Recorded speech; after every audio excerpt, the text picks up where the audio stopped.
ഞാൻ ഇന്നൊരു back to school ഹോളിൻ്റെ വീഡിയോ അപ്ലോഡ് ആക്കിയില്ലായിരുന്നോ? ആ വീഡിയോയിൽ ഞാനൊരു പൗച്ച് കാണിച്ചായിരുന്നു. ആ പൗച്ച് തയ്ച്ചായിരുന്നു ഞാൻ പറഞ്ഞായിരുന്നു. വേണമെങ്കിൽ ഒരു ട്യൂട്ടോറിയൽ ചെയ്യാമെന്നും പറഞ്ഞായിരുന്നു. ആരും ട്യൂട്ടോറിയൽ വേണമെന്നൊന്നും പറഞ്ഞില്ല. എന്തായാലും അത് പോട്ടെ, നമുക്ക് അതിൻ്റെ ട്യൂട്ടോറിയൽ നോക്കാം. ആർക്കെങ്കിലും ഉപകാരപ്പെടുന്നെങ്കിൽ പെരട്ടല്ലേ.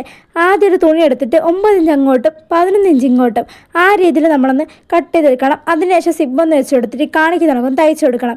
പിന്നെ ഈ തുണി ഒന്ന് പകുതിയായിട്ട് മടക്കിയിട്ട് ഒന്ന് തയ്ച്ചു കൊടുക്കണം കേട്ടോ. ഞാൻ പറയുന്നത് നിങ്ങൾക്ക് എത്രത്തോളം മനസ്സിലാവുന്നില്ലെന്നൊന്നും എനിക്കറിയത്തില്ല.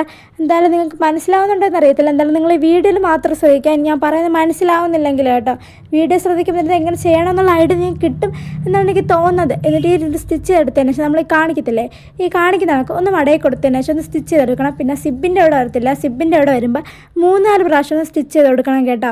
പിന്നെ ഇത് അമ്മ തയ്ച്ച പൗച്ചാണ്. നിങ്ങൾ പോണതിന് മുമ്പ് സബ്സ്ക്രൈബ് ചെയ്യുക, ലൈക്ക് ചെയ്യുക, കമൻറ്റ് ചെയ്യുക കേട്ടോ. ഈ കാണിക്കുന്ന കണക്ക് നമ്മൾ കറക്റ്റായിട്ടൊന്ന് വെച്ച് കൊടുത്തതിന് ശേഷം ഒന്ന് സ്റ്റിച്ച് ചെയ്ത് കൊടുക്കുക. നിങ്ങൾക്ക് കാണുമ്പോൾ മനസ്സിലാവും ആ പാവട വരുമ്പോഴത്തേക്ക് നമ്മൾ കുറച്ചുകൂടെ സ്റ്റിച്ച് ചെയ്ത് കൊടുക്കുന്നുണ്ടെന്ന്.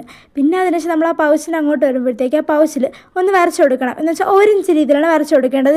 അങ്ങോട്ടും ഇങ്ങോട്ടും വരയ്ക്കുമ്പോൾ 1 ഇഞ്ച് രീതിയിൽ വരച്ച് കൊടുക്കണം. 4 ഒരേ സൈസിന് വരച്ചിട്ട് വേണം കട്ട് ചെയ്തെടുക്കാൻ. കറക്റ്റ് സൈസ് ആയിരിക്കണം. കുറച്ച് കൂടിപ്പോവാൻ കുറച്ച് കുറഞ്ഞു പോകാൻ ചെയ്യരുത്. ആ രീതിയിലൊന്ന് 4 സൈഡൊന്ന് കട്ട് ചെയ്തെടുക്കണം. കട്ട് ചെയ്തെടുത്തതിന് ശേഷം ഈ രീതിയിലൊന്ന് വെച്ച് കൊടുത്തതിന് ശേഷം ഒന്ന് സ്റ്റിച്ച് ചെയ്ത് കൊടുക്കണം. നമ്മൾ ചെയ്യുമ്പോൾ ഇതൊന്ന് മടയിൽ കൊടുത്തതിന് ശേഷം സ്റ്റിച്ച് ചെയ്തിട്ട് അടുത്തടുത്തിട്ട് ഒന്ന് സ്റ്റിച്ച് ചെയ്ത് കൊടുക്കണം.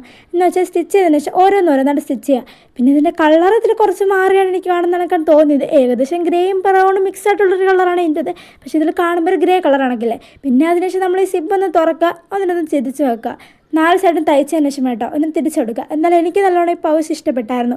നിങ്ങൾക്ക് എങ്ങനെ തോന്നുന്നത്? ഈ തിരിച്ചു കൊടുത്തുള്ള സിബ് അടിച്ചു കൊടുത്താൽ പിന്നെ നല്ല സ്പേസ് ഉണ്ട് ഈ പൗച്ചിനകത്ത്. നമുക്ക് കുറേ സാധനങ്ങളൊക്കെ വയ്ക്കാൻ പറ്റും കേട്ടോ. കുറേ പേനയും കുറേ സാധനമൊക്കെ വയ്ക്കാൻ പറ്റുന്ന രീതിയിലുള്ള പൗച്ചാണ്. എന്തായാലും നല്ല യൂസ്ഫുൾ ആയിരിക്കുമെന്ന് എനിക്ക് തോന്നുന്നു നിങ്ങൾക്ക്. അപ്പോൾ ട്രൈ ചെയ്ത് നോക്കണം. എന്തായാലും പോണതിന് മുമ്പ് ലൈക്ക് ചെയ്യുക, സബ്സ്ക്രൈബ് ചെയ്യുക, കമൻറ്റ് ചെയ്യുക. അപ്പോൾ ട്രൈ ചെയ്ത് നോക്കിയോ. അപ്പോൾ എളുപ്പമാണ്. അപ്പോൾ എത്രയേ ഉള്ളൂ. അപ്പോൾ ഓക്കെ, ബൈ.